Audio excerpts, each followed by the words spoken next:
Bismillahirrahmanirrahim.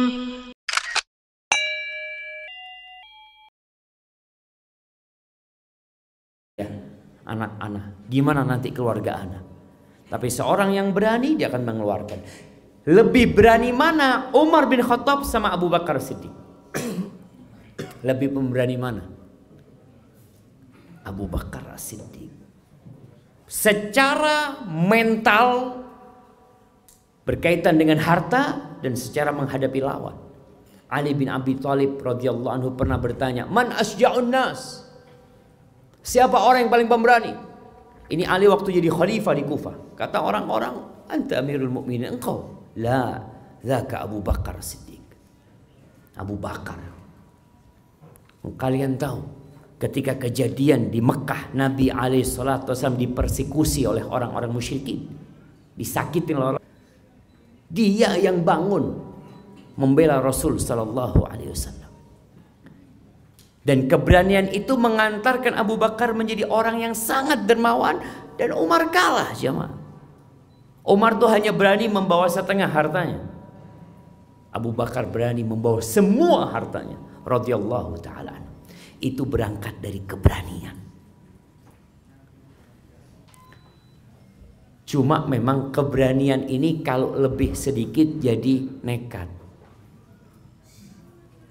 Kalau kurang jadi pengecut. Dan sebaik-baiknya itu yang di tengah-tengah. Jadi keberanian yang terukur. Khalid bin Walid, siapa yang tidak kenal dengan keberanian Khalid bin Walid? Ketika perang Mu'tah Ustaz. Yang sama siapa? Abdullah bin Rawaha. Nah, ketika perang Mu'tah, Rasul SAW itu tidak menjadikan Khalid pemimpin. Komandannya itu Zaid bin Harithah, Ja'far bin Abi Thalib bersama Abdullah bin Rawaha. Meninggal semuanya. Khalid bin Walid melihat ini nggak bisa dilanjutkan. Secara perhitungan Khalid nggak mampu sudah menghadapi. Diambil bendera itu, dibawa mundur. Tapi mundurnya itu bukan kabur Khalid. Pelan-pelan. Orang-orang Romawi ketakutan. Jangan-jangan kita dijebak. Padahal memang mundur.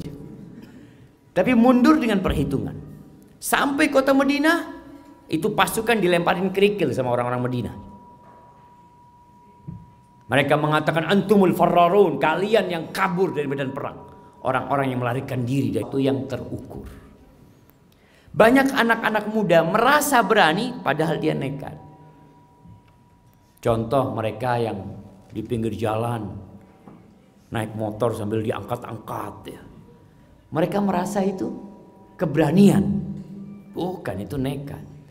Lampu merah diterabas, tidak berani antum, penakut betul. Menerabas lampu merah itu nggak ada urusan pemberani atau penakut ya. Ada mahasiswa di kelas nyontek, kalau berhasil kata teman-temannya, hebat antum, pemberani antum. Bukan, bukan seperti itu keberanian. Itu nekat dan itu kesalahan dilakukan. Kemudian Rasul sallallahu alaihi wasallam menyebutkan di sini sebuah hadis, "Laisa syadid bisura'ah. Innama syadidul ladzi yamliku nafsahu 'indal ghadab." Bukanlah orang yang kuat yang sebenarnya. Jagoan itu kayak apa sih? Jadi jagoan itu bukan orang yang mengalahkan orang lain, nggak ada yang menang sama dia. Nggak ada orang yang menang sama dia. Orang berpikir dia jagoan. Bukan, kata Nabi SAW. Innama syadid alladzi yamliku nafsahu 'indal ghadab. Yang disebut jagoan, orang yang kuat, adalah orang yang bisa menguasai dirinya tatkala marah. Jadi kalau antum berhasil meredam emosi antum pemberani. Baik, kemudian sifat adil dapat mengasah sikap seorang untuk terus berupaya meluruskan perangainya, membantunya memilah antara bersikap terlalu berlebihan atau bersikap terlalu kurang. Sifat ini mendorong untuk walladzina idza anfaqu lam yusrifu wa lam yaqturu wa kana baina dzalika qawama. Tuh, Mereka adalah orang-orang kalau berinfak mereka tidak bakhil dan tidak berlebih-lebihan, tapi antara itu jemaah. Wa kana baina dzalika qawama, di antara sifat berlebih-lebihan dan di antara sifat bakhil. Jadi kalau dilihat akhlak baik itu berada di tengah, yang didampingi oleh dua akhlak buruk. Ada orang yang beranggapan dia itu dermawan, padahal enggak.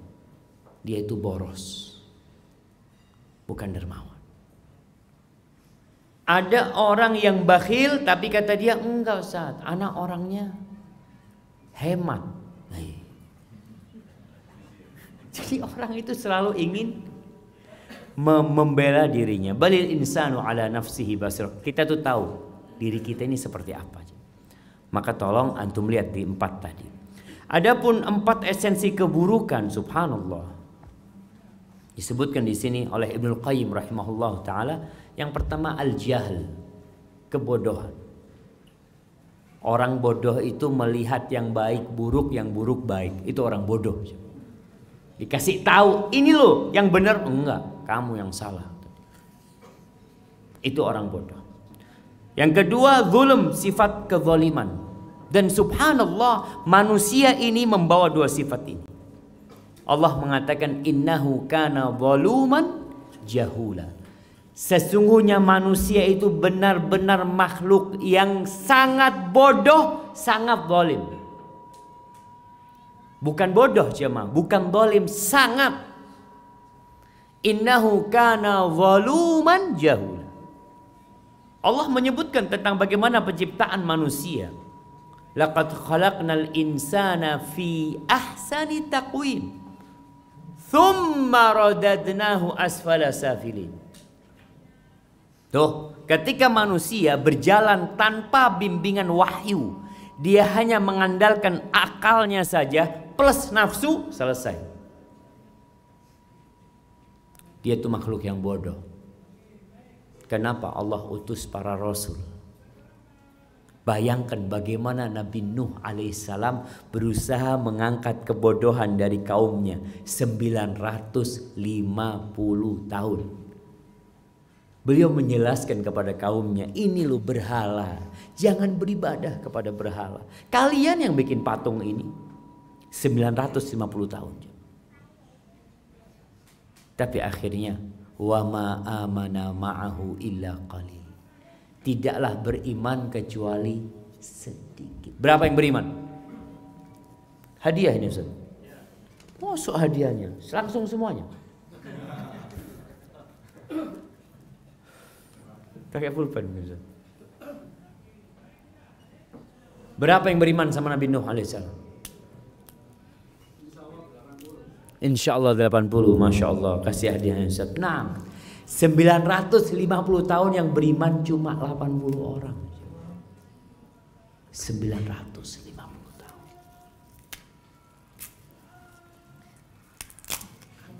Masya Allah. Ini tidak niat yang ngasih hadiah Ustaz.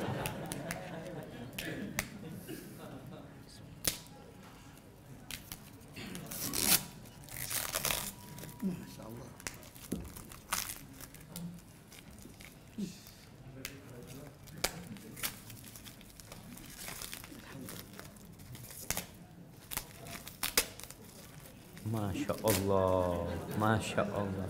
Antum nggak pernah jualan buku, Ustaz? Enggak ya? Soalnya anak pernah jualan buku dulu, jemaah.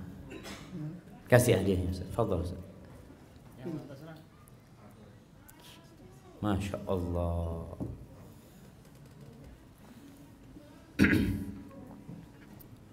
Apa yang menyebabkan manusia menolak kebenaran? Bodoh dan zalim. Kalau mengikuti nafsunya, dia akan jadi orang zalim.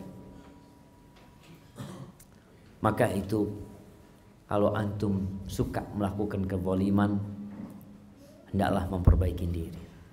Yang ketiga syahwat, mengikuti syahwatnya. Allah Azza wa Jalla berfirman, Wa amma man khafa maqama rabbih wa nahan nafsa 'anil hawa fa innal jannata hiyal ma'wa. Adapun orang yang takut dengan makom Robnya, dia akan diberdirikan di sidang. Kalau dia merasa takut dengan hal itu dan dia menahan kemauan nafsunya, surga tempat buat dia. Jadi kalau mengikuti syahwat ini, ya udah, kita jadi seperti binatang. Allah ketika menyebutkan tentang orang-orang kafir, apa sih yang dikerjakan orang kafir di dunia ini? Innalladzina kafaru yatamatta'un wa ya'kulun kama ta'kulul an'am wan naru mathwal lahum. Sesungguhnya orang-orang kafir itu hidupnya bersenang-senang.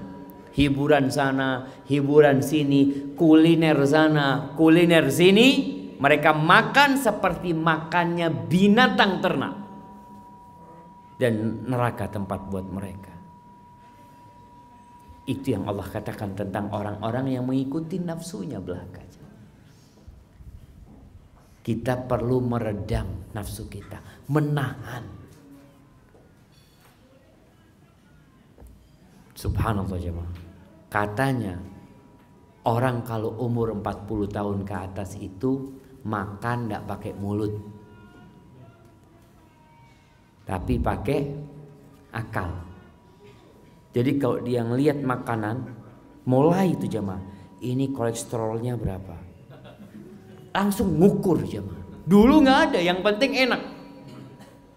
Orang sudah mulai, dia mulai menahan syahwat. Kalau enggak dia yang sakit. Orang tuh gak ingin sakit. Subhanallah. Yang namanya emping belincu itu jemaah. Allahu Akbar. Tapi orang yang sudah pernah asam urat kakinya, makan itu 2 cuma 3 dia jemaah. Enggak cukup. Alhamdulillah, syukur. Duren Ustaz. Insyaallah. Soalnya Ustaz Usul cerita gara-gara kebanyakan makan durian sampai pening kepalanya jamaah. Orang sekarang kalau dia berpikir selamat insya Allah, tapi kalau mengikuti syahwatnya Allah, innan nafsa la ammaratum bisu, sesungguhnya nafsu itu memerintahkan kepada keburukan. Ada orang yang kadangkala berangkat dari Jakarta apa? Dari Sidoarjo ke Malang cuma mau makan malam jemaah. Ono nasi goreng, enak nasi goreng. Terus antum perjalanan dari Sidoarjo ke Malang itu, Ustaz, sampai sana itu Ustaz, lupa capeknya Ustaz. Itu hanya ngikutin syahwatnya. Antum tahu ulama-ulama dulu Masya Allah. Sebagian ulama itu daripada makan roti, dia makan roti kering dicampur sama air jemaah. Kalau sekarang itu kayak apa? Kayak model energen gitu jemaah, atau apa langsung diminum. Ditanya kenapa kok nggak pernah makan roti, kok mesti rotinya dihancurin katanya. Iya kata dia, antara ngunyah roti sama minum itu 50 ayat kata dia. 50 ayat kata dia. Daripada anak ngunyah roti kehilangan 50 ayat, ahsan anak minum rotinya. Anak bisa baca 50 ayat. Subhanallah. Sedangkan orang-orang sekarang banyak mengikuti nafsunya hanya untuk kuliner. Bayangin sekarang ngajinya kita sama makannya kita, lebih lama mana? Syahwat. Kalau ngaji itu nggak syahwat sih, Mas. Syahwat kita nggak mau. Disuruh ngaji sebenarnya kita nggak mau.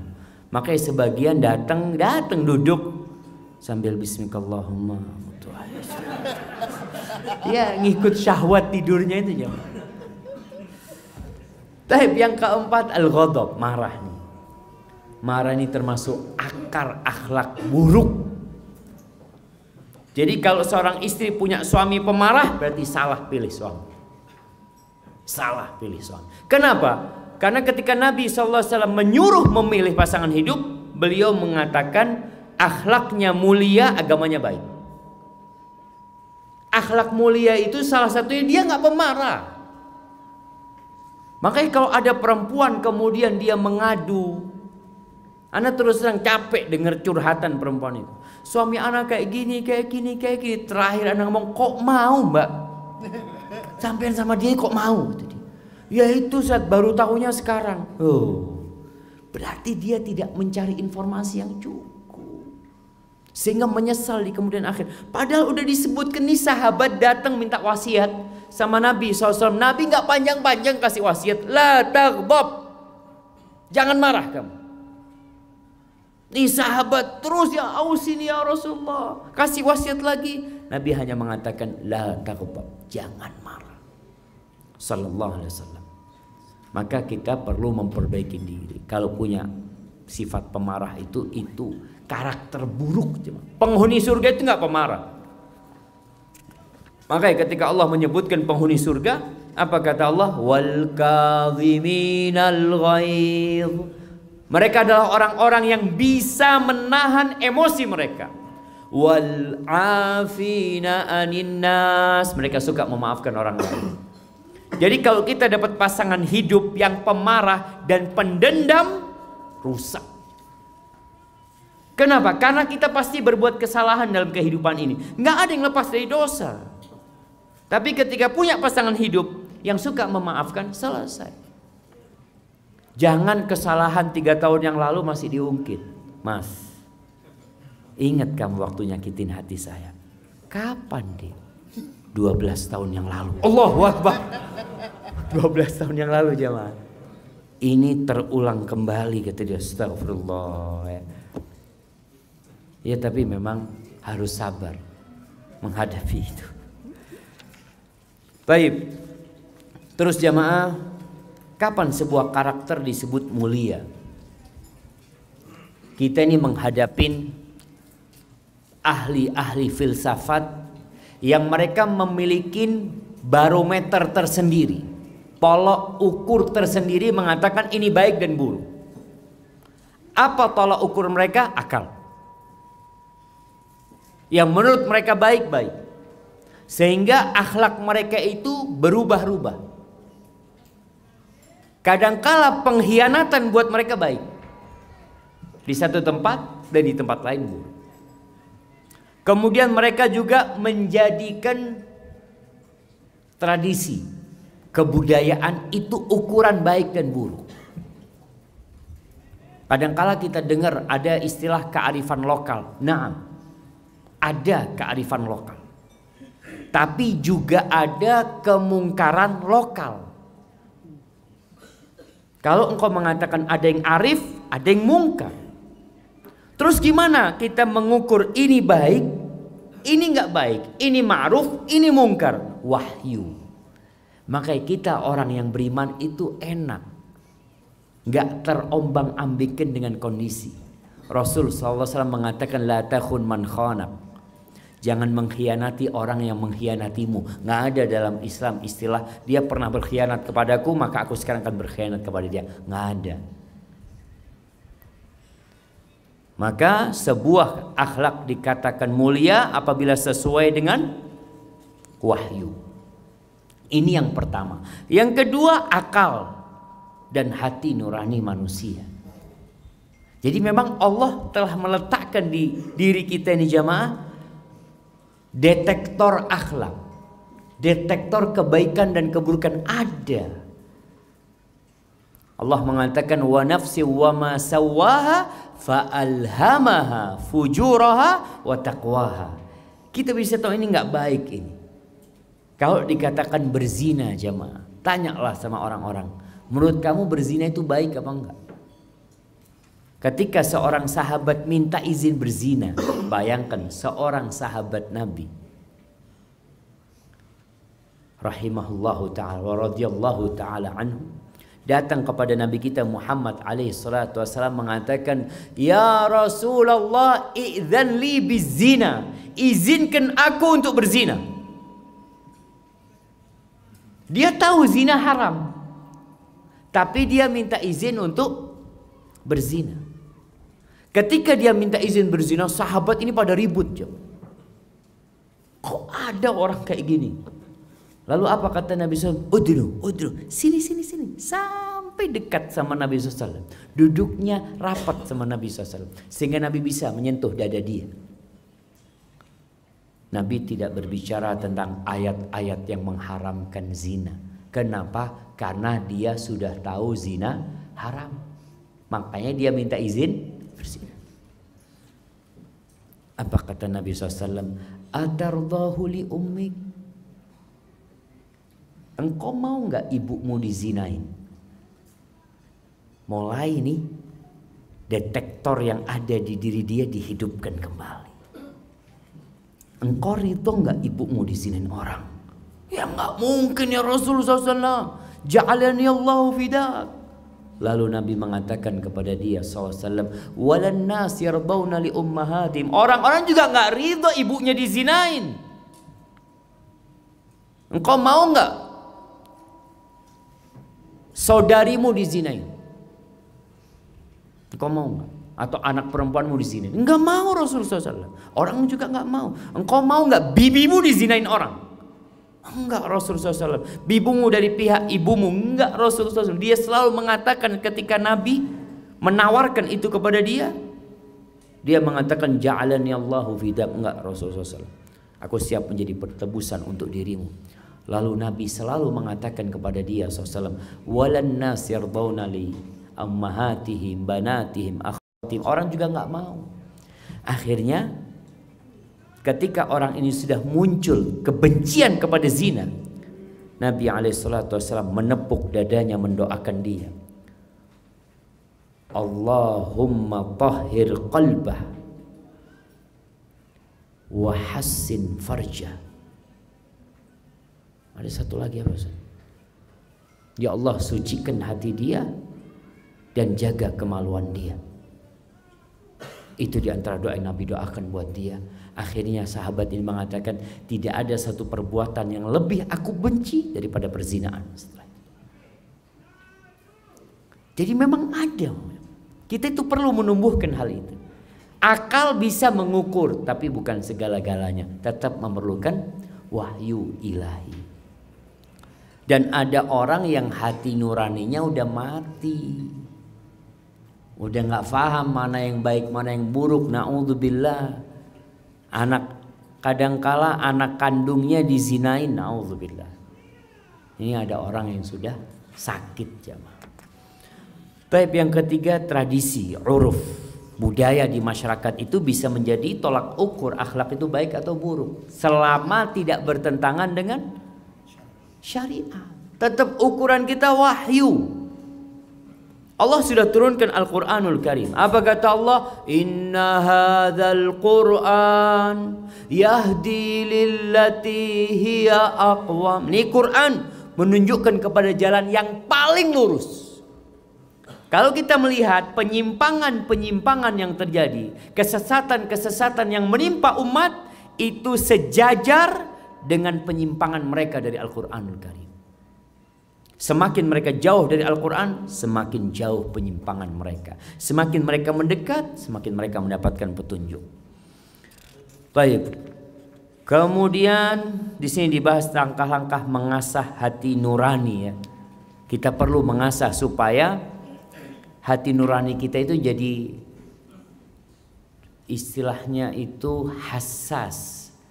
Hassas ini peka, sensitif. Jadi peka. Jadi langsung tahu, oh ini nggak boleh ini. Nggak usah tanya mau Ustaz, kayaknya nggak boleh. Antum kok tahu? Kok nggak enak hati anak ya?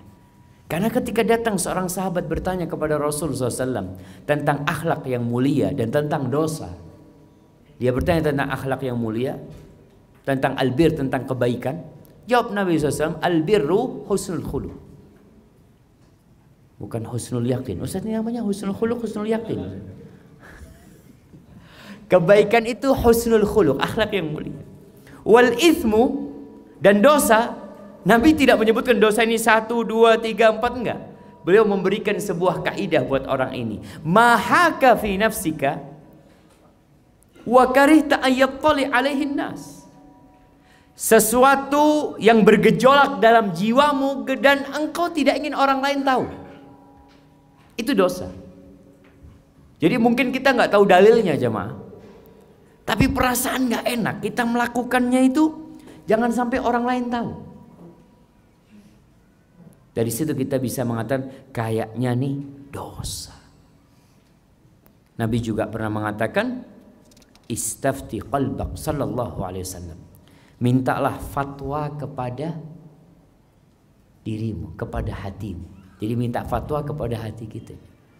Terkadang sebagian orang itu minta fatwa ke ustadz ini kok kurang pas ya. Cari ustadz lain. Kok kurang pas? Bukan kurang pas karena nggak sesuai dengan nafsunya dia. Ini yang anak tunggu fatwanya. Alhamdulillah dapat sudah fatwanya. Itu ada sebagian orang yang seperti itu. Enggak, engkau tahu kan engkau sedang mengikuti nafsumu.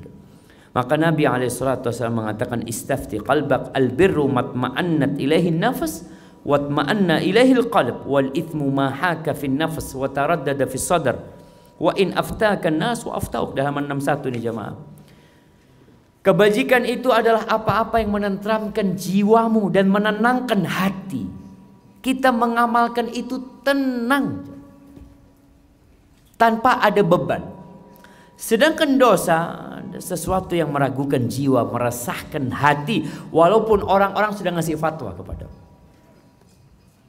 Dulu ada seorang manajer bank konvensional ya, dia cerita, ana itu Ustaz, sudah 10 tahun yang lalu nggak enak sama riba ini Ustaz. Nggak enak, hati itu udah nggak nyaman. Tapi kalau anak ketemu sama beberapa ustadz, kata dia, enggak apa-apa, yang penting itu banyak-banyak sodakoh, kata dia. Iya, dia bertahan 10 tahun itu karena banyak fatwa modelnya kayak gitu. Menfatwakan sodakoh lah, subhanallah. Tapi kata dia, hati anak itu nggak enak Ustaz. Tapi karena ada nafsu di situ, dia berpikir kalau anak berhenti bekerja, kerja di mana? Subhanallah, akhirnya dia berhenti setelah 10 tahun. Dia sakit hati dengan fatwa-fatwa ustadz-ustadz dia. Sebenarnya yang salah bukan ustadznya, dianya yang menerima. Padahal hatinya sudah tidak nyaman. Seharusnya dia tinggalkan. Akhirnya dia jualan roti. Subhanallah, dia cerita, Ustadz, ana dulu sebulan gaji 30 juta. Sekarang ana jualan roti, istri ana yang bikin roti. Kadang-kala kalau dapat pesanan Ustaz, pesanannya keuangan 160.000, bahagia sekali Ustaz. Ana dapat 30 juta itu hati itu nggak tentram Ustaz. Ini dapat 160.000, tenangnya hati, masya Allah jemaah. Itulah kebaikan. Maka kalau kita cari fatwa, jangan yang sesuai nafsu kita. Tapi kita punya hati nurani jemaah yang kayaknya ini yang benar. Baik, kemudian bagaimana caranya supaya hati nurani kita ini menjadi lebih peka? Yang pertama, ada banyak kaidah, artinya kita memperbanyak amal soleh, ya, memperbanyak membaca sejarah-sejarah orang-orang yang baik, mengkaji tentang ayat-ayat Al-Quran yang memerintahkan untuk melakukan kebaikan. Itu membuat hati semakin peka. Dan di antara yang disebutkan oleh para ulama, yang pertama, surga itu diliputin perkara-perkara yang dibenci oleh jiwa, dan neraka itu diliputin perkara-perkara yang disukai oleh syahwat. Jadi kalau sebuah tindakan syahwat antum condong ke sana, tinggalkan. Jadi kalau sebuah perbuatan syahwat antum condong untuk melakukannya, antum tinggalkan. Ini dalam hal yang meragukan jemaah. Kenapa? Karena surga itu diliputin dengan hal-hal yang dibenci oleh jiwa. Neraka diliputin dengan nafsu yang enak-enak jemaah. Maka tatkala antum jiwanya kok nggak suka dengan perbuatan ini, oh insya Allah ini mengantarkan ke surga. Karena surga, kata Rasulullah SAW, huffatil jannah bil makarih wa huffatin nar bisyahawat. Ini untuk perkara-perkara yang kabur loh jemaah, yang kita nggak bingung kita mana sih sebenarnya yang benar. Yang kedua, perlakukan manusia sebagaimana dirimu suka mereka memperlakukanmu, sebagaimana kita ingin diperlakukan. Dulu ketika SD, ya anak termasuk yang sering dijiwit sama bu guru dulu coba. Jadi di sini ini warnanya biru, karena sering apa? Kalau guru perempuan tuh suka jiwit sini, kalau guru laki itu godek ini jemaah. Masya Allah. Salah satu pelajaran guru itu mengatakan, kalau dijiwit sakit jangan jiwit orang lain. Ini sebuah kaidah. Jadi sebagaimana kita ingin orang lain memperlakukan kita, antum perlakukan orang lain seperti itu. Jadi jadikan dirimu di posisi dia. Kamu mau nggak digitukan? Nggak mau, jangan. Makanya kalau kita memperlakukan hal ini, kaidahnya dalam kehidupan kita, yang namanya penipuan itu nggak akan terjadi, jemaah. Kenapa? Karena antum nggak mau ditipu. Ada yang ceritanya orang beli jeruk, Ustaz. Ingat cerita jeruknya, mah. Dia katanya manis, kata dia jeruknya. Pulang kecut, balik lagi yang beli ini. Pak, saya beli jeruk 2 kilo. Kecut, bapak bilang manis. Bapak cuma 2 kilo, saya 2 keranjang.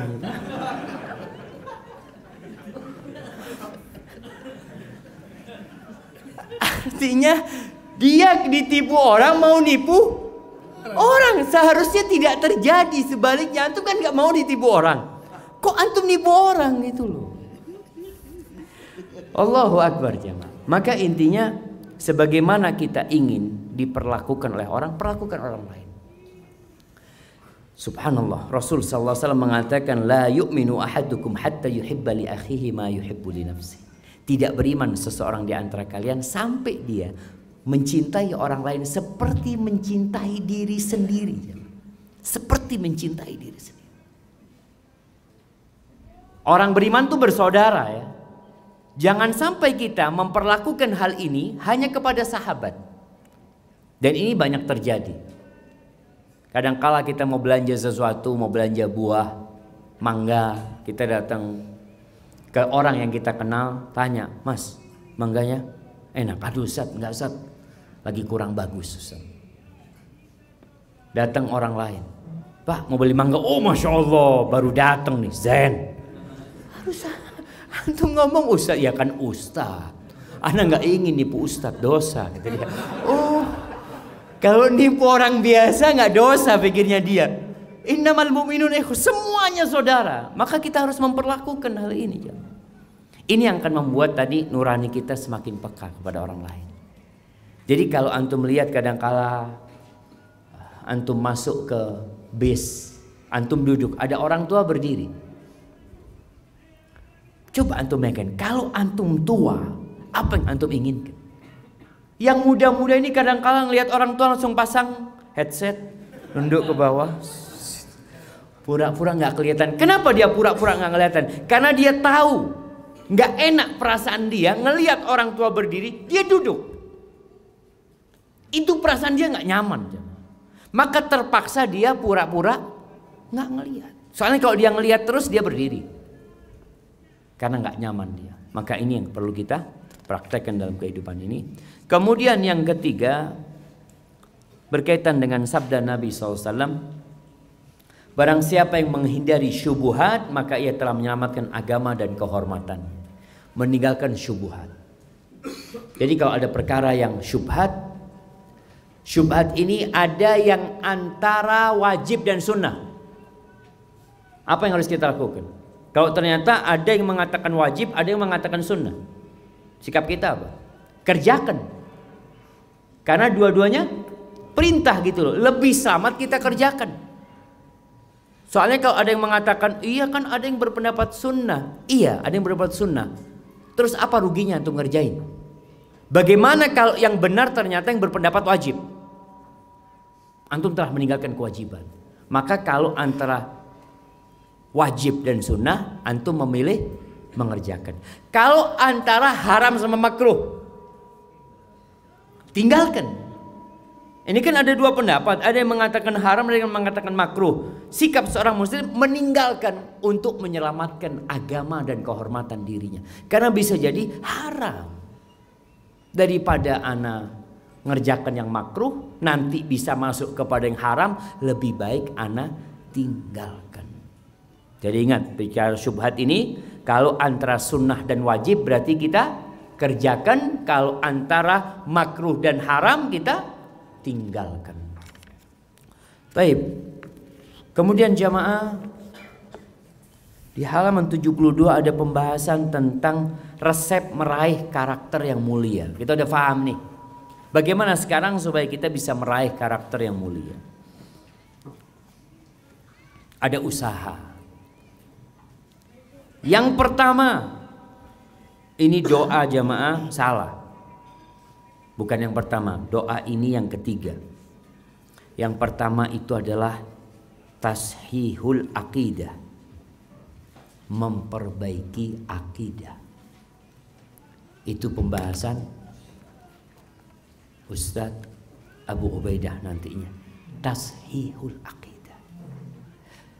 Kenapa? Karena akidah yang baik akan membuat orang itu bertindak bukan riya, tapi tulus lillahi ta'ala. Banyak orang yang dermawan tapi pura-pura. Banyak orang yang baik tapi pura-pura. Ada orang yang berjihad di jalan Allah karena akidahnya kurang baik, akhirnya dia mati bunuh diri. Ada orang yang berjihad di jalan Allah karena akidahnya kurang baik, dia hanya riya, ingin dipuji dan masuk ke neraka akhirnya. Maka memperbaiki akidah menjadi pondasi pertama kalau ingin akhlaknya mulia. Kenapa Rasulullah SAW 13 tahun yang beliau sampaikan kepada para sahabatnya berkaitan dengan tauhid? Beliau keliling ke pasar-pasar di kota Mekah. Beliau mengatakan alaihi salatu wassalam, qulu la ilaha illallah tuflihu. Katakan la ilaha illallah, kalian akan selamat, kata Nabi SAW.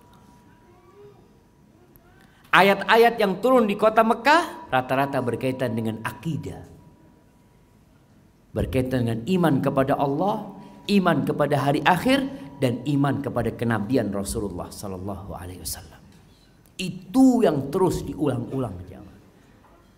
Kalau akidahnya kuat, untuk mengamalkan akhlak itu insya Allah mudah. Tapi sekali lagi, akidah ini bukan hanya pelajaran jamaah. Bukan antum menyelesaikan pembahasan kitab tauhid lalu antum mengatakan akidah anak udah benar. Kita tahu iman itu qaulun bil lisan, ucapan dengan lisan, wa'tiqadun bil jinan, keyakinan dengan hati. Maka tadi kalau kita bicara orang yang sodakoh jamaah, Abu Bakar As-Siddiq berani bersodakoh dengan semua hartanya karena ada sebuah keyakinan yang dahsyat di hatinya Abu Bakar.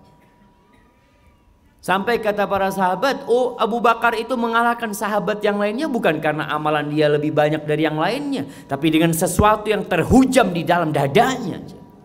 Inilah keimanan. Maka perbaiki keimanan tadi. Ketika orang yakin bahwasanya yang dia sedekahkan akan diganti sama Allah Subhanahu wa taala, lalu kenapa dia takut bersedekah? Ketika dia yakin bahwasanya berjihad di jalan Allah, membawa harta dan membawa nyawa, itu akan mendapatkan ganti surga yang luasnya seluas langit dan bumi, mungkinkah dia jadi pengecut? Ketika orang yakin dengan qada dan qadar, bahwasanya apa yang terjadi pasti sudah ditetapkan oleh Allah Subhanahu wa taala, mungkinkah dia takut mati di medan perang? Khalid bin Walid radhiyallahu taala anhu, dia mati di atas ranjangnya jemaah. Tidak mati di medan perang. Berapa ratus peperangan yang dia pimpin, sampai dia mengatakan tidak ada satupun tempat di tubuh dia kecuali ada bekas sabetan pedang, tusukan tombak, dan anak panah yang menghujam dia. Penuh. Jadi Khalid ini bukan kebal jemaah. Oh kebal Khalid bin Walid. Oh, ambil pisau. Enggak. Supaya orang tahu tuh, keberanian itu bukan dengan kekebalan. Kalau orang kebal berani, pantas jemaah. Memang kebal dia. Umpamanya seperti itu. Antum melihat besi, antum pukulin besi itu. Lalu antum mengatakan, Masya Allah, pemberani besi ini Ustaz. Pemberani apa? Besi dia itu. Khalid bin Walid, tubuhnya penuh dengan luka. Ha anadha amutu kama yamutu thawr.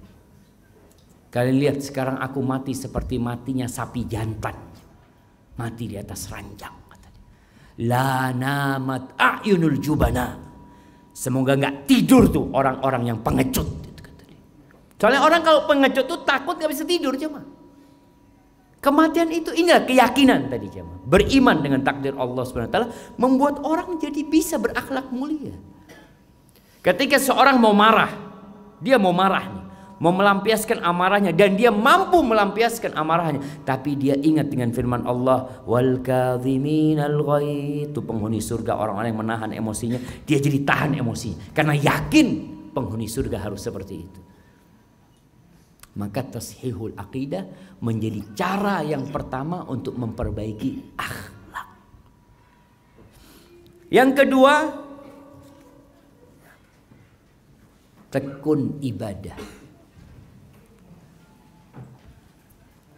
Setelah orang berakidah, belajar, yakin, maka hendaklah dia tekun ibadah. Allah mengatakan bicara solat nih. Apa kalau tentang solat? Inna solata tanha anil fahsya wal munkar. Solat itu mencegah dari perbuatan keji dan mungkar. Bicara puasa, apa kata Nabi SAW? As-sawmu junnah. Puasa itu adalah tameng perisai. Fa idza kana yaumu shaumi ahadikum, apabila seorang sedang puasa, jangan ngomong yang kotor. Jangan melakukan kefasikan. Jangan mencaci maki orang. Fa in sabahu ahadun aw qatala, kalau ditantang berantem, orang puasa akan mengatakan inni shaim. Apakah dia mengatakan secara lisan keras atau dia di hati yang mengatakan aku sedang puasa, dia nahan emosi. Karena sebagian orang mengatakan mas afwan, ana sedang puasa, nanti habis tarawih insyaallah. Bukan jamaah. Jadi dia bukan menunda, tapi dia sedang menahan emosinya. Aku sedang puasa, harus bisa aku menahan emosiku. Itu puasa. Bicara zakat, apa kata Allah? Khudh min amwalihim sadaqatan tutahhiruhum wa tuzakkihim, dia ambil dari harta mereka sedekah, zakat tuh. Apa gunanya zakat ini? Subhanallah, menyucikan mereka, menyucikan hati mereka dari sifat bakhil, dari cinta harta yang berlebihan. Wa tuzakkihim biha, masya Allah. Jadi bersih nih, orang akan tumbuh jadi lebih baik dengan banyak zakat. Dan keluarkan zakat jemaah. Orang kalau mengeluarkan zakat sedikit lillahi ta'ala, karena masih sedikit. Dia punya uang 100 juta, cuma 2,5 juta, bismillah, ana tambahin 3 juta. Uangnya jadi 1 miliar, 25 juta. Motor 1 coba. Mulai punya uang 1 triliun, tambah berat lagi. 1 triliun berapa? Kalau 1 triliun zakatnya berapa? 25 miliar. Iya. 25 miliar. Ustaz, bagi 2 Ustaz, nggak habis. Nah, artinya orang itu berat teman, tapi ketika dia biasa mendidik dirinya dari yang kecil, sehingga tadi tumbuh perasaan berani untuk sedekah. Makanya orang itu kalau punya uang 100.000, berani dia sedekah 50.000, berani. Kenapa berani? Karena pandangan dia nggak banyak 50.000. Ketika dia punya uang 1 juta, berani dia keluarkan 500.000. Mulai agak bingung. Karena dalam pandangan dia banyak. Dia lupa bahwasanya hartamu sekarang semakin banyak. Artinya engkau sedekahkan tetap 50%, tetap tidak berubah. Dulu engkau sedekah 50%, sekarang 50%. Lalu kenapa berat? Karena memandang banyak. Tapi coba dipandang dengan akidah yang benar, maka insya Allah kita akan mudah beramal. Jadi berkaitan dengan yang kedua, perbanyak, masya Allah. Habis waktunya sudah. Oh masih ada Ustaz. Nah, siap. Nah, jadi ingat yang kedua itu ibadahnya benerin. Jadi jangan sampai orang-orang yang sudah ngaji ini kadangkala bersandar kepada tauhid. Sudah kunci surga itu la ilaha illallah. Alhamdulillah, ana ibadah biasa-biasa aja, yang penting kuncinya ana bawa. Subhanallah. Rasul sallallahu alaihi wasallam apakah seperti itu? Memang ada masyarakat yang nggak boleh kita sampaikan kepada mereka hadis-hadis harapan, ditunda penyampaiannya. Seperti kisah Nabi bersama Mu'adz sallallahu ala nabiyina wasallam. Ketika ditanya tentang hak Allah atas hambanya dan hak Allah atas hambanya dan hak hamba atas Allah Subhanahu wa taala. Nabi sebutkan nih haknya. Anda tidak akan sampaikan kepada antum. Nabi sebutkan.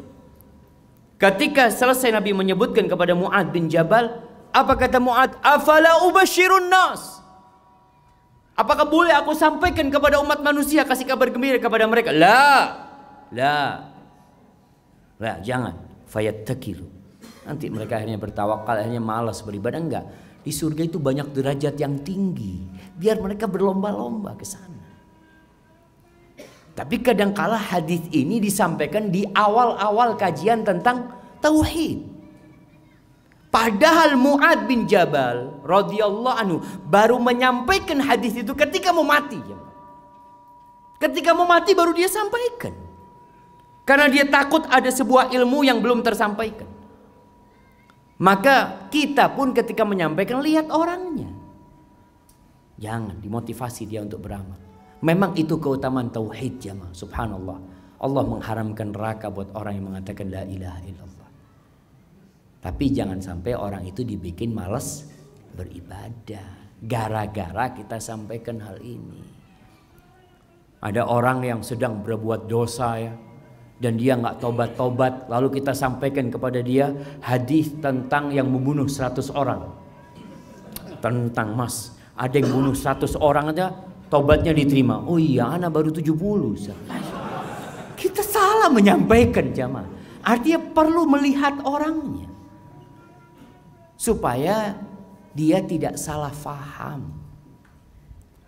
Baik, ini berkaitan dengan hal yang kedua tadi, yaitu tekun ibadah. Yang ketiga, berdoa. Bagaimanapun kita tahu ikrar kita iyyaka na'bud wa iyyaka nasta'in. Kepadamu kami beribadah. Perintah-perintah Allah kita laksanakan tadi. Dalam bentuk yang akidah kita yakinin, dalam bentuk yang perintah beribadah kita amalkan. Tapi kita mengatakan wa iyyaka nasta'in, dan hanya kepadamu kami meminta pertolongan.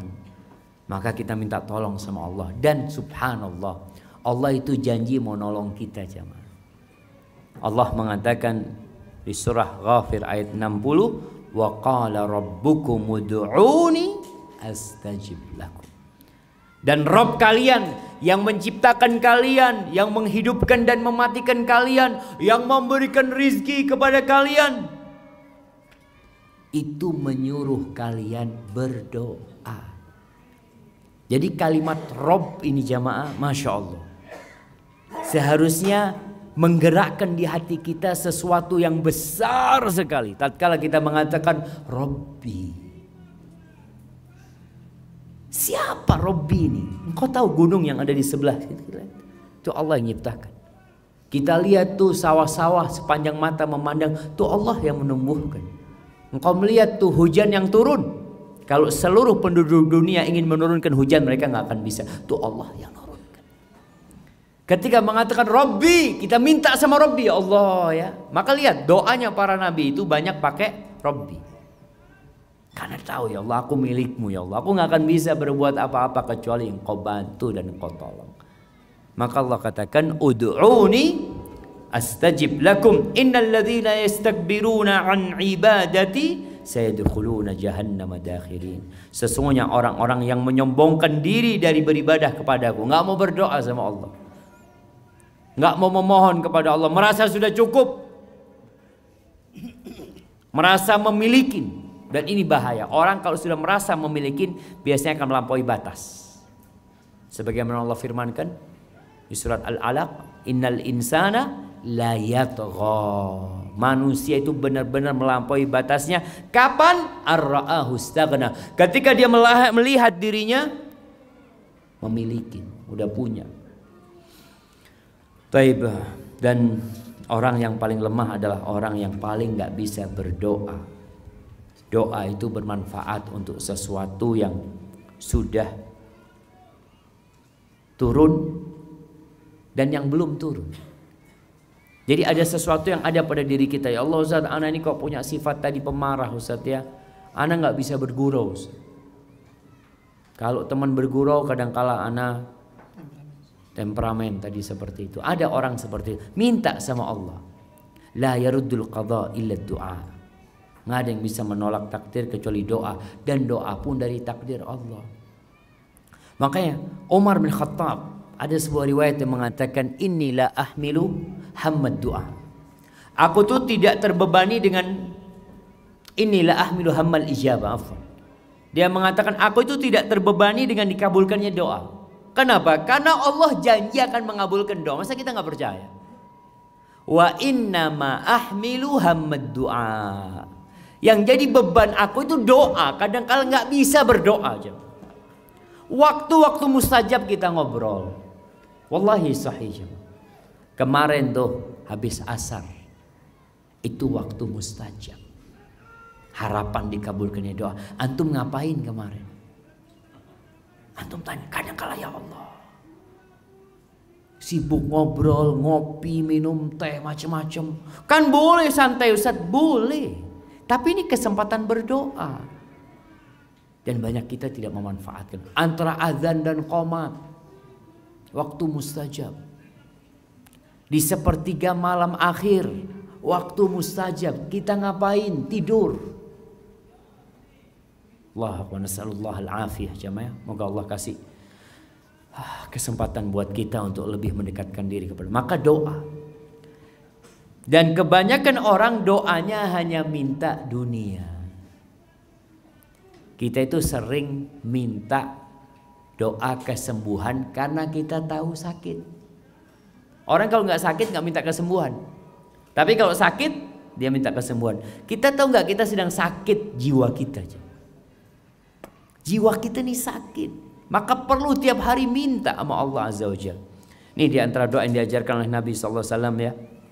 Allahumma ati nafsi taqwaha wa zakkiha anta khairu man zakkaha anta waliyuha wa maulaha. Ya Allah,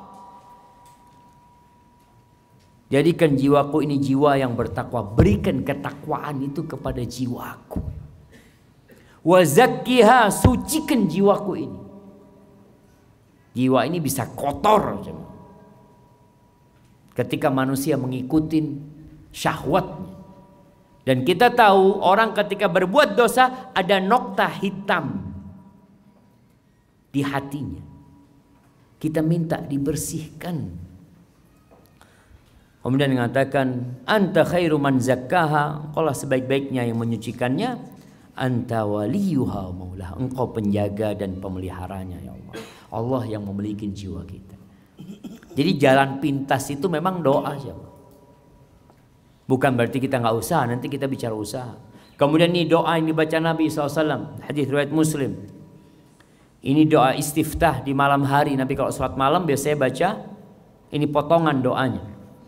Allahumma hdini li ahsanil akhlaq, la yahdi li ahsaniha illa anta, wasrif anni sayyi'al akhlaq, la yasrifu anni sayyi'aha illa anta. Sampai akhir labbaik wa sa'daik wal khairu kulluhu fi yadaik wasyarru laysa ilaik ana bika wa ilaik. Itu doa Nabi SAW. Minta hanya kepadamu ya Allah.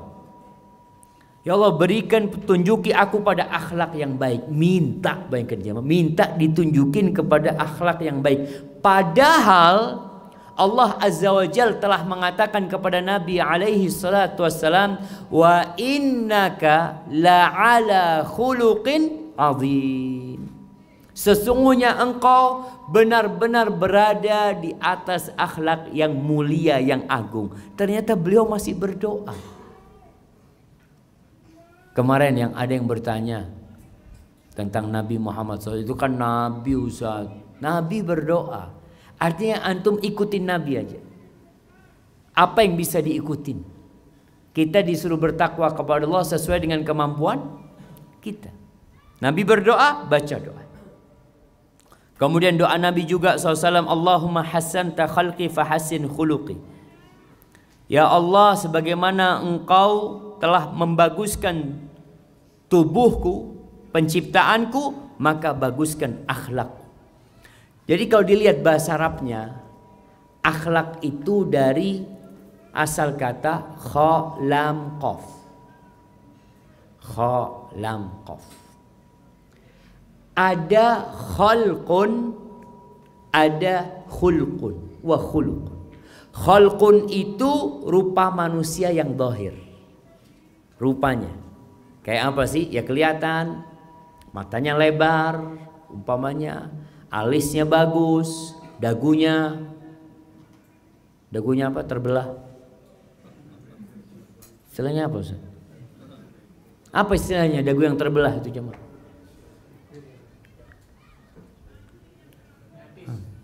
Apa? Yatis. Nyatis. Masya Allah. Bahasa mana nyatis? Baik, pokoknya secara fisik kelihatan baik. Itu khuluq. Khuluq dikatakan suratul insan al-batina. Khuluq itu adalah gambaran manusia dari dalam.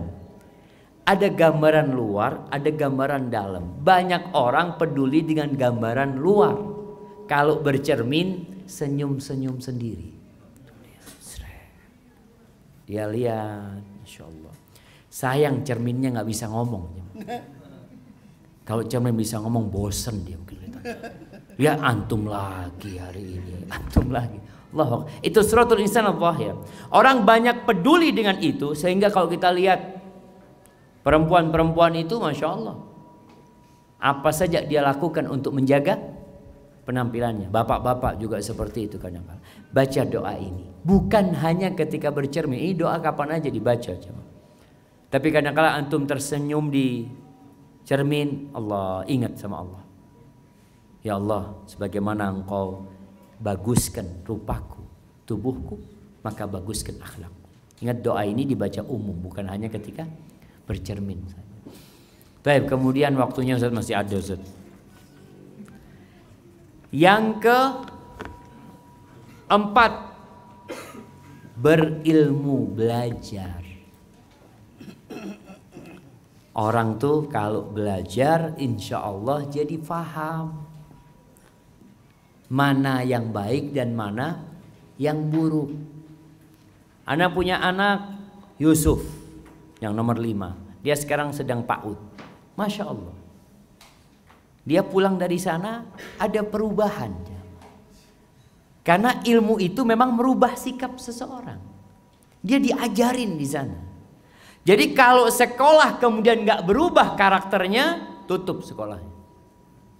Sampai ada yang mengatakan wa ayyu naf'in liman ya'ti madarisakum in kana yakhruju minha mithla ma dakhala. Apa manfaatnya sekolah di sekolahan kalian tuh kalau lulus seperti baru masuk, nggak ada perubahan. Makanya ilmu ini subhanallah. Allah mengatakan fa'lam annahu la ilaha illallah astaghfir li dzambik. Suruh berilmu dulu. Kita banyak beragama tanpa berilmu. Ada orang yang udah dikasih akhlak mulia, alhamdulillah. Ada akhlak yang bawaan lahir, kita udah bahas hal itu. Ada yang diusahakan. Salah satu cara mengusahakan dengan cara berilmu. Maka yang disebutkan kisah, atau di sini kita baca firman Allah di surat Ali Imran ayat 164, Allah mengatakan laqad mannallahu 'alal mu'minin idz ba'atsa fihim rasulan min anfusihim yatlu 'alaihim ayatihi wa yuzakkihim. Sesungguhnya Allah telah memberi karunia bagi orang-orang yang beriman ketika Dia mengutus di antara mereka seorang rasul dari golongan mereka sendiri yang membacakan ayat-ayatnya. Nih proses pembelajaran. Membacakan ayat-ayatnya dan membersihkan mereka dari sifat-sifat jahat. Yuzakkihim wa yu'allimuhumul kitab wal hikmah, dan mengajarkan kepada mereka Al-Quran dan kalau ada yang marah, diam. Ini latihan. Diam. Awalnya kan antum marah, teriak-teriak. Sekarang antum marah, diam. Sambil mungkin matanya melotot ya. Tapi diam. Nanti setelah diam, ngomong. Setelah bisa menahan emosi dengan diam, ngomongnya yang baik. Allah yahdi. Semoga Allah memberikan hidayah kepadamu. Ini ada latihan. Semua akhlak itu bisa dilatih. Contoh nih orang yang biasa tidur habis subuh. Kebiasaan dia tidur habis subuh. Bisa nggak dirubah? Bisa. Ustaz, udah 20 tahun Ustaz kayak gini Ustaz. Bisa dirubah. Bagaimana caranya? Mulai besok, habis subuh dari masjid nggak pulang ke rumah. Jalan-jalan ke pasar gitu ya. Sampai ngantuk-ngantuk di jalan nggak apa-apa, sudah jalan. Sampai rumah berangkat kerja. Ustaz, di tempat kerja ngantuk akhirnya Ustaz. Ya sudah, besok seperti itu 2 kali sampai 2 pekan. Setelah 2 pekan pulang dari masjid langsung ke kamar, langsung ke kasur ambil selimut. Setelah 2 pekan masuk kamar ambil selimut, antum nggak bisa tidur jemaah. Oh ya, karena kebiasaannya sudah berubah.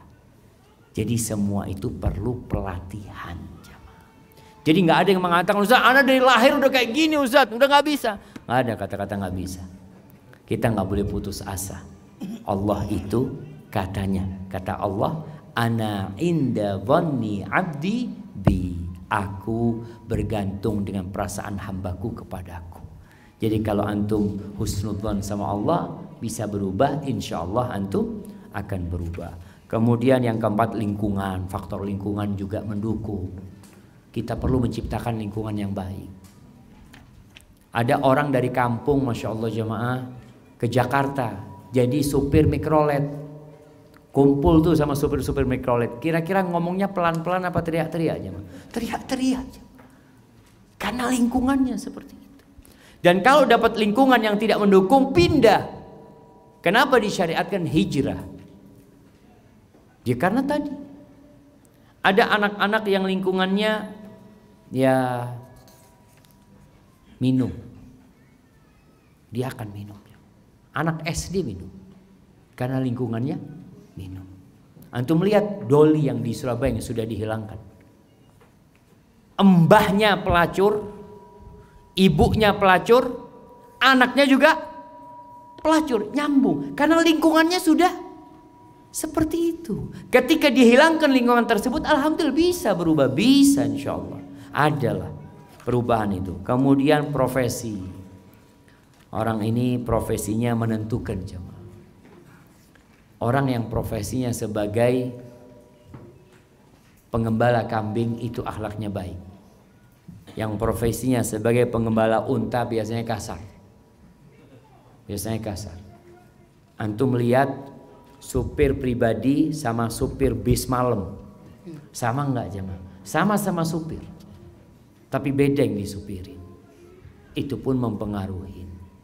Ada orang yang kerjanya resepsionis, kerjanya cuma buka pintu sambil tersenyum. Ada di mana? Di hotel atau di restoran cuma buka ahlan, fadhol, masya Allah. Sampai rumah dia tersenyum terus ya, ahlan. Karena sudah kebiasaan kayak gitu dia cuma. Kemudian teman juga mempengaruhi. Cari teman yang baik. Yang ketujuh, mencari-cari kekurangan diri. Insya Allah ini kita akan bahas pada pertemuan yang akan datang. Ustaz, tafadhal Ustazana. Kayaknya baterainya perlu diganti nih Pak. Iya, panitia mungkin kita perlu dihubungkan dengan bagian hotel untuk agar menggantikan baterai. Baik, jazakumullah khair Ustaz. Barakallahu fikum. Barakallahu lana fikum bi'ilmikum. Atas semua yang disampaikan tadi sangat menarik ya, berkenaan dengan karakter ini dan banyak ilmu yang kita dapatkan, Masya Allah. Saya seperti sampai merasakan sesuatu baru Ustaz. Masya Allah. Masya Allah. Bid'ah Ustaz yang baru itu Ustaz. Itu ya apa? Kalau merasakan yang baru jadi bid'ah nanti jamaah. Ka'annahu jadidan aja. Insyaallah. Barakallahu Wafikum wabar. Baik, ini Ustaz ada pertanyaan. Sebelum saya lempar pertanyaan langsung, ini sudah ada tumpukan kertas pertanyaan di sini. Kalau memang nggak bisa dijawab semuanya, kita akan bawa kepada sesi tanya jawab berdua nantinya. Pertanyaannya Ustaz, bagaimana merubah karakter yang sering marah-marah dan bersuara keras jika bicara dengan ibu? Nah, ya kalau ini bahaya sekali jemaah. Allah Azza wa Jalla mengatakan wala taqul lahuma uffin wa qul lahuma qawlan karima. Allah melarang dan memerintahkan. Allah melarang dengan mengatakan jangan berkata uff. Uff ini kata bantahan yang paling rendah, atau kata yang orang kayaknya nggak mau disuruh jamaah kemudian membantah, tapi rendah bantahannya itu jamaah. Dia masih mengamalkan. Kadang-kadang orang tua ya nggak boleh sama orang tua. Kalau ngomong sama orang tua itu wa qul lahuma qawlan karima.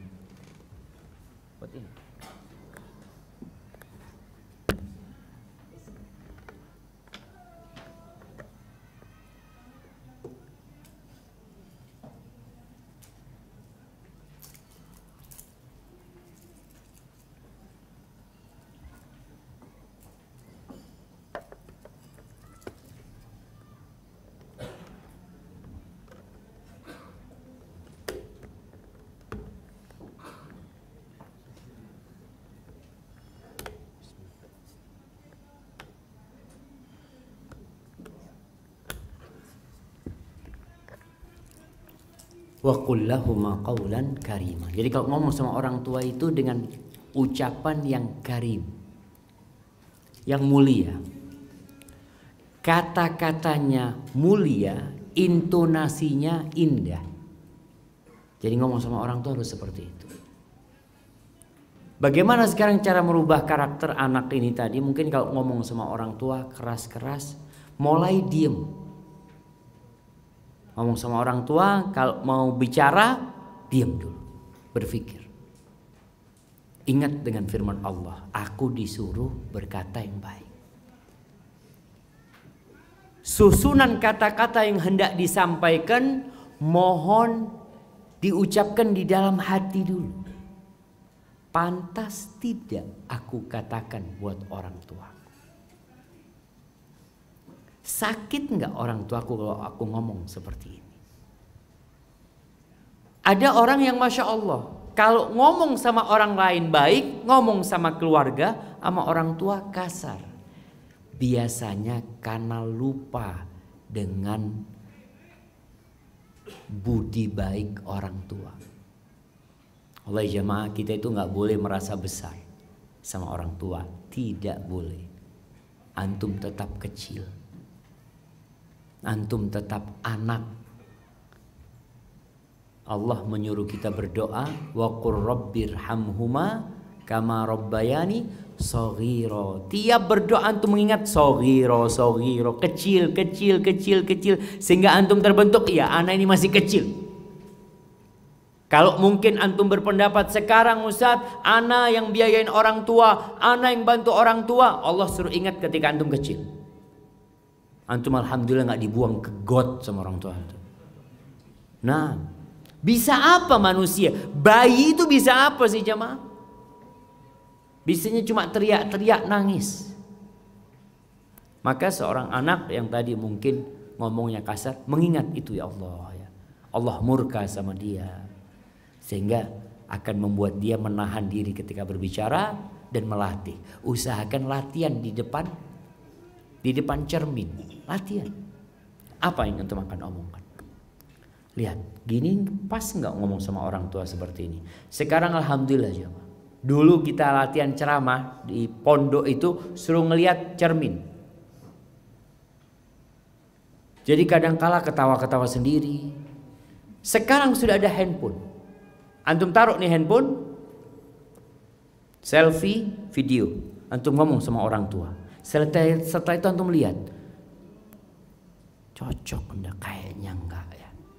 Kayaknya harus diganti kata-katanya. Setelah itu antum buang sampai dapat cara bicara yang baik sama orang tua. Sambil berdoa supaya dimudahkan. Hadza wallahu a'lam bissawab. Pertanyaan kedua, Ustaz, bagaimana cara menasihati suami yang suka marah? Motifnya pesanan. Masya Allah. Iya jemaah, harapan anak suaminya udah paham.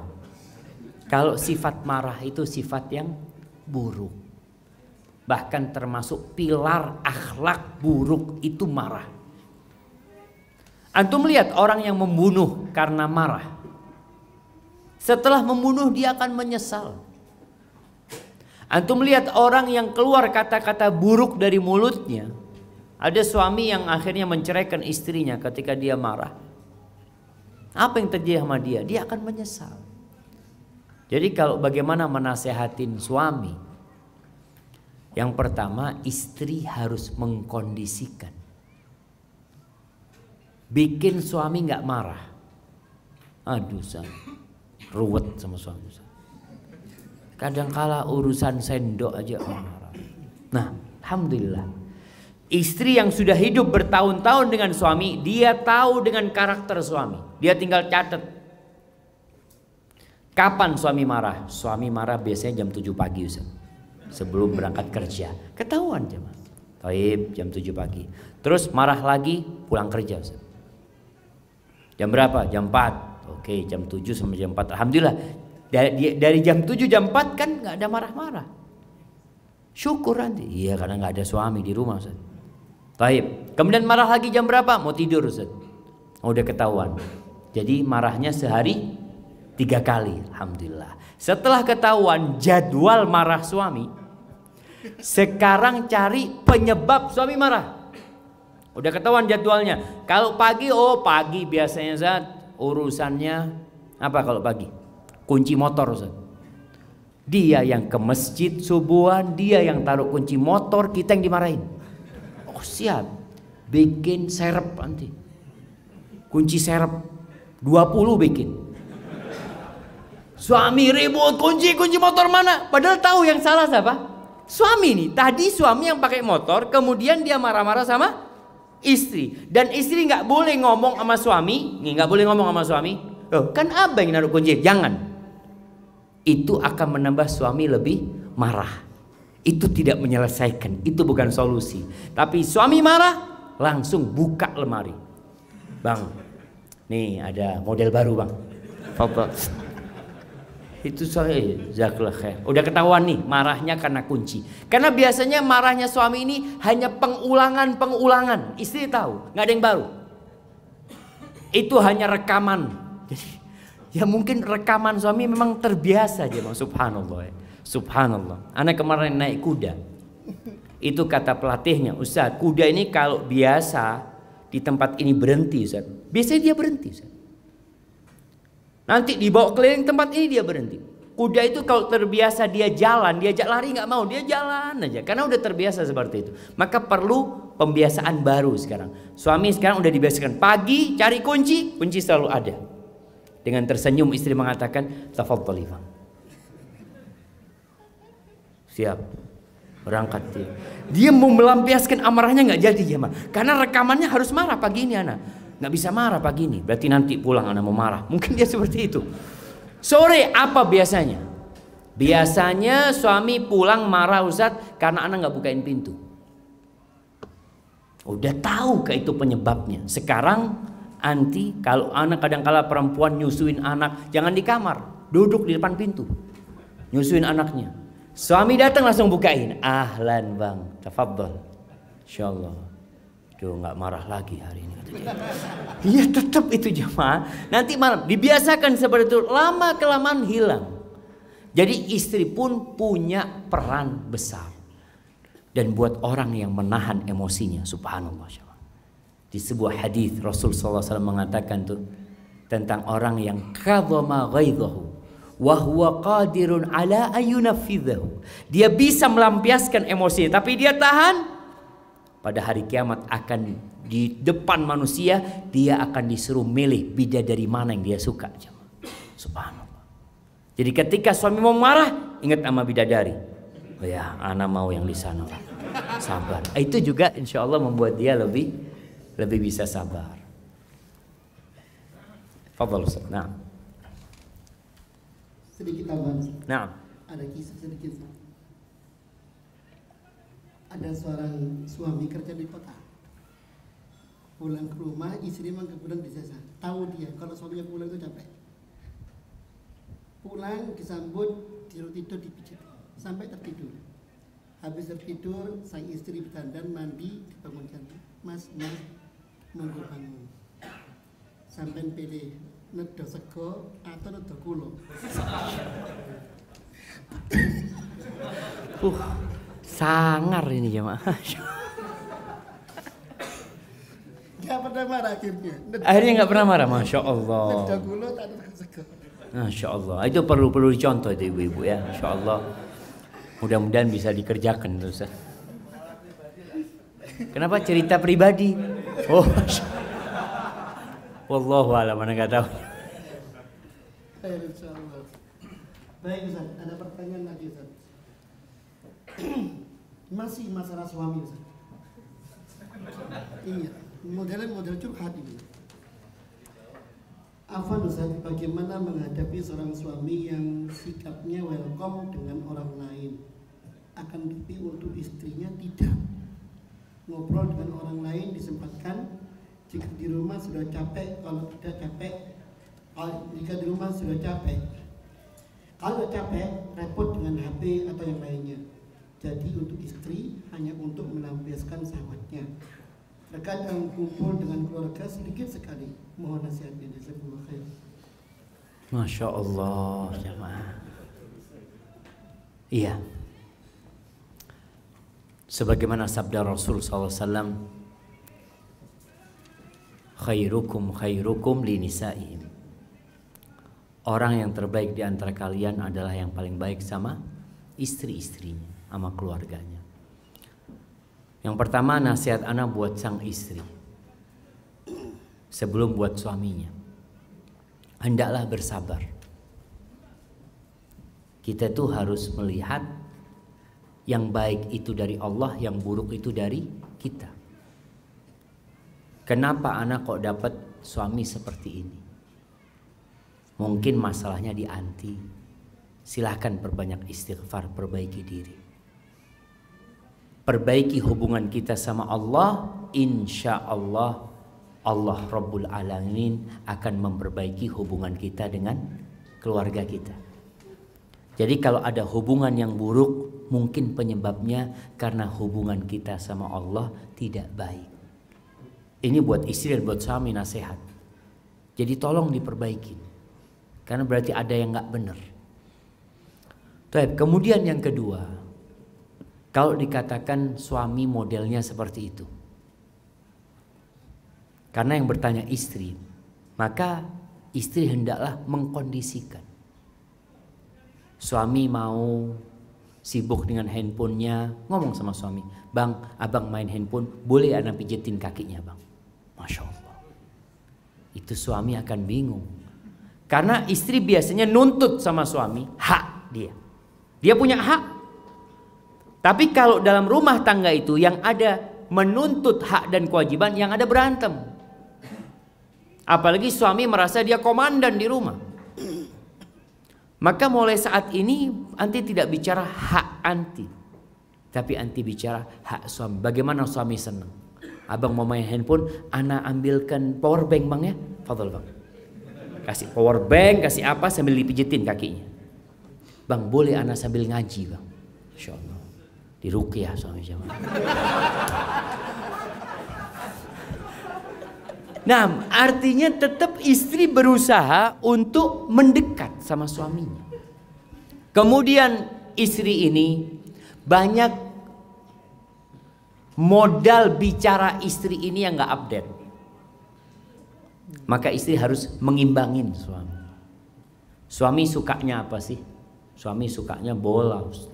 Masa anak ngomong tentang bola? Ya paling tidak anti singgung lah. Bang, pertandingan lawan mana bang sekarang? Oh, Masya Allah, langsung dia cerita. Iya. Oh, berarti kan cocok kalau bicaranya tentang ini. Suami sukanya mobil, ngomongnya sama sohib-sohibnya mobil ini. Nanti coba ngomong, bang ada mobil baru keluar bang. Masya Allah. Dilihat istrinya, sejak kapan mengikuti mobil? Sejak abang suka sama mobil. Artinya ada hal yang perlu mengajak suami ini berbicara. Kemudian berikan pelayanan yang lebih. Kalau tadi dikatakan istri hanya menjadi tempat pelampiasan syahwat, nggak apa-apa. Karena salah satu tujuan nikah itu. Tapi bukan hanya itu. Mulai saat ini anti berusaha ketika suami pulang, anti dalam kondisi yang begitu indah. Dengan parfumnya, dengan pakaian yang indah ya. Ketika suami datang, mungkin hari ini dia tidak melihat. Ada suami yang sudah capek melihat istrinya, ana mau tidur gitu. Siap bang, ana siapkan semuanya. Abang mau pakai, biasanya kalau di pesawat itu dikasih apa jemaah? Kasih anduk yang kasih air hangat. Fadl bang, Masya Allah. Layani suaminya full service. Terus tambah tadi kata Ustaz. Mau nasi apa mau anak? Masya Allah. Artinya pelan-pelan diperbaikin. Tetap jamaah. Allah tuh ngajarin kita menghadapi setan dan menghadapi manusia. Menghadapi setan, a'udzubillah minasyaitonirrajim, nggak ada cara lain. Tapi menghadapi manusia yang mungkin melukain kita, yang mungkin menyakitin kita, apa kata Allah? Idfa' billati hiya ahsan. Balaslah dengan yang lebih baik. Fa idzal ladzi bainaka wa bainahu adawatun ka'annahu waliyyun hamim. Itu bisa berubah. Yang awalnya permusuhan, yang awalnya ketidaksukaan bisa berubah menjadi sesuatu yang indah. Dan istri harus optimis untuk hal itu. Husnudzon sama suaminya. Adapun bagi suami, nih bagi para suami, jangan sampai kelak pada hari kiamat nanti ketika di persidangan ternyata yang nuntut antum itu istri. Dia datang kepada Allah. Nih ya Allah suamiku ya Allah. Selalu omongannya kasar, menyakitkan hati. Dia selalu nuntut haknya dia. Nah, jangan sampai itu terjadi. Maka tugas suami belajar lagi, apa sih hak istriku? Orang yang baik itu bukan yang baik sama temannya, bukan yang baik sama karyawannya. Kalau dokter bukan yang baik sama pasiennya, bukan. Kata Nabi SAW, khairukum linisa'i. Orang yang terbaik di antara kalian adalah yang paling baik sama istri-istrinya. Maka hendaklah antum baik sama mereka. Mungkin antum melihat nih, antum capek. Ingat, Rasul SAW lebih capek daripada antum. Beliau itu kalau pulang habis isya, beliau habis asar, subhanallah. Beliau habis asar itu kerjanya keliling ke rumah istri-istrinya. Jadi istri-istri Nabi SAW itu tidak merasa kehilangan suaminya. Karena suaminya tiap hari datang. Tapi tidak bermalam, datang ke rumahnya Aisyah, datang. Nanti yang terakhir ke rumahnya yang beliau bermalam di sana. Habis isya beliau pulang ke rumahnya, istrinya bermalam. Habis isya beliau nggak langsung tidur. Ceritanya Maimunah, ngapain Nabi SAW? Beliau ngobrol sama istrinya. Ngobrol. Bahkan kadang-kala obrolannya panjang. Cerita Aisyah radhiyallahu taala anha ketika bercerita tentang hadis Ummi Zara. Cerita itu panjang jamaah. Nabi alaihi salatu wasallam menyimak, mendengarkan sampai selesai. Setelah selesai beliau memberikan komentar. Beliau mengatakan, ana laki ka Abi Zara li Ummi Zara walakinni la utalliq. Beliau memberikan komentar seperti itu. Aisyah pun menyambut komentar Nabi SAW mengatakan, bal anta khairun min Abi Zara ya Rasul. Engkau lebih baik dari Abu Zara wahai Rasul. Jadi ada komunikasi seperti itu. Hadza wallahu a'lam bissawab. Nah, Satu lagi Ustaz. Ya. Tapi ini pertanyaan miris Ustaz. Bismillah. Ana seorang istri sedang hamil. Suami ana baik dan pekerjaannya halal. Tapi beliau di luar kota. Ana saat ini hubungan dengan mantan ana waktu kuliah. Mau nasihat. Masya Allah jemaah.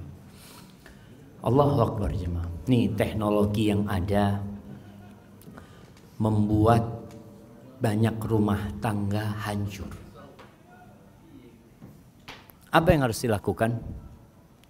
Ana sering kasih nasihat kepada pengantin baru agar dia membuat akun baru. Dia kalau memang perlu memiliki Instagram, Facebook untuk usaha, untuk apa, untuk mungkin silaturahim dengan kerabat-kerabat dia, tolong yang baru. Kemudian delete kawan-kawan yang memang tidak ada perlunya sama mereka. Buang kontak mereka. Kalau bisa nomor handphonenya buang juga, ganti nomor yang baru. Untuk menjaga. Banyak orang melakukan dosa itu bukan karena keinginan berbuat dosa, tapi karena ada kesempatan berbuat dosa. Maka kesempatan itu yang perlu kita tutup. Subhanallah, Al-Imam Ahmad bin Hanbal ya. Bagaimana beliau ketika ditanya apa hukumnya orang yang masuk masjid ngelihat orang-orang pada sholat, akhirnya dia sholat sama mereka dan dia sholatnya bagus. Dia indahkan sholatnya karena melihat orang lain sholat. Jadi bukan karena ingin dipuji oleh orang lain, tapi ngelihat kondisinya sangat menyenangkan gitu loh jemaah. Orang pada sholat semuanya, jadi dia jadi sholat. Apakah itu ria? Enggak, dia nggak ria. Ria itu kalau sholat untuk mereka. Tapi ini sholat semangat beribadah karena melihat kawan-kawannya sedang sholat. Melihat orang pada ngaji jadi kepingin ngaji. Maka tadi ketika seorang ini dia sendirian, suaminya keluar kota, bikin lingkungan yang membuat engkau selamat. Jangan chatting dengan siapapun yang tidak ada perlunya sama mereka. Kalau perlu teman curhat, orang kalau sendiri itu biasanya perlu teman curhat, silahkan. Tapi tidak dengan laki-laki lain. Sama ustadz pun berhati-hati. Ana sering dengar curhatan perempuan. Kalau ana sudah capek, ana kasihkan ke istri ana. Nih dengerin, ngomong sama istri ana. Karena lama-kelamaan kadang-kala perempuan itu mulai menggoda. Betul. Jadi Allah kan mengatakan fala takhdha'na bil qaul. Kalian kalau bicara jangan lemah gemulai gitu jamaah ya, sambil seakan-akan merayu. Anak kalau sudah dapat perempuan kayak gitu, anak udah kasihkan ke istri. Ini udah nggak sehat. Karena ustadz juga manusia. Nah, kita perlu jaga. Artinya Anda pun harus menjaga seperti itu. Ini curhat urusan agama. Nanti apalagi kalau ngomong sama laki-laki tersebut hanya urusan dunia, tanya pagi ini masak apa, siang nanti mau makan apa anak kirimin ya. Astagfirullah. Maka tolong ditutup celah tersebut dan nanti bertobat kepada Allah Subhanahu wa taala. Allah mengatakan jalla jalaluhu wala taqrabuz zina. Jangan mendekati zina. Allah melarang zina. Tapi Allah tekankan dekat aja jangan. Makanya semua jalan menuju perzinahan itu ditutup. Memandang aja suruh tundukkan. Bicara aja ada aturannya. Berdua dengan wanita yang bukan mahramnya nggak boleh karena setan yang ketiganya. Hadza wallahu a'lam bishawab. Dan bagi para suami yang meninggalkan istrinya, tolong jaga Allah. Ihfadillah yahfadka. Jaga Allah di tempat perantauan. Niscaya Allah akan jaga istrimu. Tapi kalau ada laki-laki yang di tempat perantauan bekerja tidak menjaga Allah, istrinya juga nggak akan dijaga nantinya. Al jaza'u min jinsil amal. Balasan itu setara sesuai dengan amal perbuatan. Hadza wallahu a'lam bishawab. Itu yang bisa Anda sampaikan. Apabila benar itu dari Allah Azza wa Jalla, insyaallah besok lanjutkan lagi. Sallallahu ala nabiyina Muhammad wa ala alihi wa sahbihi wasallam. Jazakumullah khairan Ustaz. Barakallahu fikum. Baik para jemaah sekalian yang dimuliakan Allah Subhanahu wa taala, inilah sesi kedua tentang kajian madrasah karakter, dan insyaallah kita akan besok bersama beliau. Dan setelah sesi tanya jawab ini kita akan masuk pada sesi break, kemudian kembali lagi ke sini sekitar jam 10 lewat 10 menit insyaallah. Adapun pertanyaan pertama yang belum terjawab, insyaallah kita akan lanjutkan pada sesi selanjutnya. Mudah-mudahan Allah melimpahkan taufik kepada kita semuanya. Demikian, subhanallah wa bihamdihi, asyhadu an la ilaha illa anta, astaghfiruka wa atubu ilaik. Wassallallahu ala Muhammadin wa ala alihi wasallam. Wassalamualaikum warahmatullahi wabarakatuh. Waalaikumsalam. Ustaz. Ana enggak satu. Iya, Ustaz. Ana salam aja, ambil. Siap. Ana lek dak ngisi khutbah ni ke dah.